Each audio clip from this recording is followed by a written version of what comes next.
Da maneira como a ministra Marina Silva fala, parece que ela é ministra do meio ambiente da Finlândia, da Noruega, porque é inacreditável. A gente tem quase que te agradecer por tudo que você fez, e caso a gente não faça isso, a culpa é nossa, né? E só falta falar que a culpa é do Bolsonaro. Admirável o seu bom senso agora, né? Eu quero acreditar que tudo isso que está acontecendo é um momento para despertar em nós a generosidade, o compromisso com a verdade, o compromisso e o respeito pela vida humana, e não ficar utilizando isso para ficar fazendo fustigamento político. Porque até pouco tempo a culpa era do presidente Bolsonaro e ponto final. Inclusive tuitou, né, dizendo que, olha, o Pantanal está em chamas, mas a postura inescrupulosa do presidente é dizer que são críticas desproporcionais. Criminosamente desproporcional é as faltas das medidas do governo para enfrentar o tamanho do problema da destruição dos biomas brasileiros. Quem diria que você mesmo iria se contradizer e poderia ser usada contra você mesmo? Afinal de contas, são quase 22 mil queimadas e é a pior em 26 anos. E aí praticamente agora a culpa é de quem? A culpa é da condição climática. A culpa é das pessoas que estão colocando fogo, mas não é do teu governo. Governo que, inclusive, o secretário de governo, Mário Sarubo, disse que a culpa é do agro. Governo seu, que do teu presidente, que diz que o agro é fascista, é mau caráter. Agro que tá aqui hoje, ó, do Rio Grande do Sul, que o Paulo Pimenta, incompetente, não fez nada, não enviou nenhum recurso. Enfim, é um governo de fato de incompetentes. Agora, você vem me dizer que a gente tem que agradecer, você tem que agradecer ao Lula por estar aí? Qual Lula você tá agradecendo? O Lula que até pouco tempo você chamou de corrupto? O Lula cometeu, então, crime de corrupção passiva e lavagem de dinheiro. Você tem dúvida? Não, eu quero que Você tem dúvida? Não, você tem dúvida? A posição da senhora. É crime de corrupção. O PT, que até pouco tempo você disse que não se arrepende do impeachment da Dilma. Até os parlamentares do PT, em entrevista recente, disse que você precisava ser demitida, retirada do cargo, porque é muito acadêmica e pouco apresenta propostas. E eu concordo com isso, viu? Porque até mesmo nenhuma resposta aqui foi feita pelas perguntas que foram feitas aqui pelos deputados. E eu não vou fazer nenhuma pergunta, não. Até mesmo que eu não vou ouvir nenhuma cura pra insônia aqui, não. O último que fez a mesma fala veludada aqui com a senhora foi o ministro dos Direitos Humanos, que depois de pouco tempo tá pego agora com acusação de assédio sexual. Que, inclusive, a senhora ficou bastante calada com relação a isso. Eu não tenho dúvidas que a resposta já tá bem clara, né? Fake news, tá fazendo isso pra lacrar. Ninguém tá fazendo nada aqui pra lacrar, a não ser o teu ministério.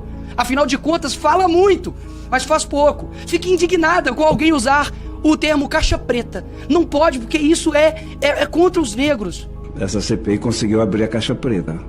A narrativa... Caixa preta não, senador. Isso é uma forma pejorativa de se dirigir às pessoas pretas.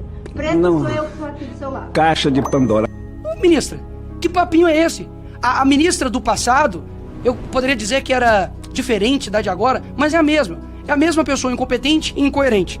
E se precisar de ajuda, pede o pessoal do Caetano Veloso, pede a Greta ajuda pra poder te ajudar. Agora, o meu papel aqui é mostrar o quanto você é incoerente, o quanto que infelizmente é lamentável ter um governo que só preocupa com o poder pelo poder. E aqui, eu duvido apresentar de fato uma proposta que você tem feito. Porque se você tivesse lá atrás, você estaria colocando a culpa no governo. Mas como é o seu governo, você não vai colocar a culpa. Parabéns, mais uma vez, muito obrigado por você mostrar pro Brasil mais uma vez quem você é. Eu fico imaginando o que a senhora diria sobre si mesma se a senhora fosse ministra do governo Bolsonaro. Dados esses números, é ciência.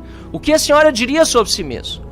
Ou então eu me pergunto o que o Lula pensou quando convidou a senhora para assumir o Ministério do Meio Ambiente, sabendo que a senhora já era a recordista anterior no governo dele. Ele decidiu premiar a pessoa que entregou os recordes dos 3 maiores números de focos de incêndio.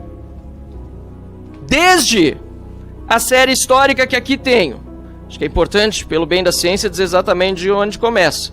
De 1999, dos 3 maiores, 2 foram seus. E os 3 foram do PT. Os 3 foram do governo do amor.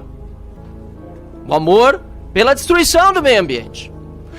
Porque o que nós precisamos lembrar é que o legado do PT de 16 anos no poder, meio ambiente é algo que se pensa em longo prazo, é o que gera, inclusive, aquilo que nós estamos enfrentando no meu estado do Rio Grande do Sul, que é a catástrofe climática maior que nós já vimos e uma inoperância do governo para nos ajudar.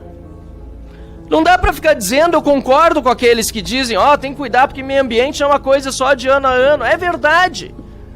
Agora, o artigo 21 da Constituição Federal diz no seu inciso 18 que compete à União, é função do governo federal planejar e promover a defesa permanente contra as calamidades públicas, e especialmente as secas e as inundações.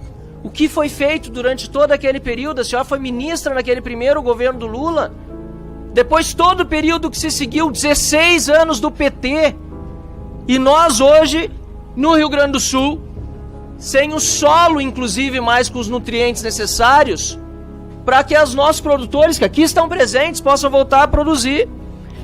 Eu queria saber, aliás, o que o meio ambiente está fazendo para resolver esse problema do solo perdido e degradado pelos eventos climáticos. Porque os nossos produtores estão aqui e não estão vendo nada. Nada. Não estão podendo mais produzir, e isso é questão de meio ambiente. O que o meio ambiente está fazendo, a não ser talvez até atrapalhar, para que aconteça o desassoreamento e as dragagens dos rios no Rio Grande do Sul, que não transbordam à toa, apesar do enorme volume de água que caiu no Rio Grande do Sul. Nós precisamos lembrar, sim, que foi um efeito climático. É uma chuva como não se via no Rio Grande do Sul na história. A última enchente tinha sido nos anos 40, a gente sabe tudo isso, vamos respeitar a ciência, mas vamos respeitar os fatos também.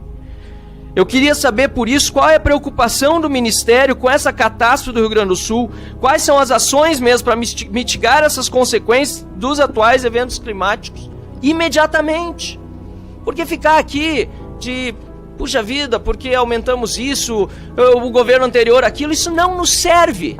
Nós precisamos de soluções, senão o que acabam aparecendo são os memes, como os que são feitos a respeito da senhora, da Marina Cinzas, por exemplo, por causa desses recordes que estão acontecendo de queimada nas florestas brasileiras. Nós precisamos de solução, nem de piada, nem de ficar só botando a culpa nos outros. Isso não resolve, ministro. Não resolve. E da mesma forma eu me pergunto, nós temos aqui recordes do governo federal, é só olhar as matérias que saem na imprensa, tem aqui uma lista de matérias, é só botar no Google, viagens governo Lula, e já sai, governo Lula tem maior gasto com diárias, dá quase 2 voltas ao mundo, gastou 65 milhões em 62 dias, Lula bate o próprio recorde em viagens internacionais. E a preocupação no Ministério do Meio Ambiente é expressada ao presidente Lula, por exemplo, com os efeitos da queima do combustível fóssil dos aviões e assim por diante, que é colocada sempre sobre iniciativa privada, sobre todos os demais. Existe orientação no Ministério do Meio Ambiente contra essa farra, não só do dinheiro público, mas de agressão ao meio ambiente que o governo faz com esse número absurdo que nós estamos vendo hoje de viagens. Com o PT, nós sabemos que a solução, infelizmente, não vem. Gostaria de ouvir algo diferente da senhora, mas pelo histórico do PT, pelos recordes, os 4 piores anos de queimas no Brasil, os 4 foram do PT, e infelizmente nós não conseguimos ver grande esperança realmente. Obrigado, senhora ministra. Vossas Excelências ficam com essas afirmações, não sei nem como dizer, não vou dizer, não vou nominar, não quero adjetivar, certo? Mas eu estou muito tranquila com a minha consciência. Tem uma oração, o deputado Nicolas não está aqui, que às vezes eu faço. Tem uma oração que às vezes eu faço em situação de extrema injustiça. E eu digo que Deus julgue entre eu e os meus acusadores e dê o seu veredito. Porque Deus sabe dar o seu veredito. O senhor é pastor, o senhor sabe o que eu estou dizendo. O senhor sabe o que eu estou dizendo. E eu não digo isso debalde. Que Deus julgue entre eu e os meus acusadores e dê o seu veredito. Obrigado, ministro. Queridos e amados irmãos, estamos chegando ao fim de mais um vídeo. Este é o canal Desperta a Igreja. E se você gostou desse vídeo, se inscreva no canal, curta, comenta e compartilha. Deus abençoe a todos, um grande abraço e lembre-se, desperta a Igreja, Jesus está voltando.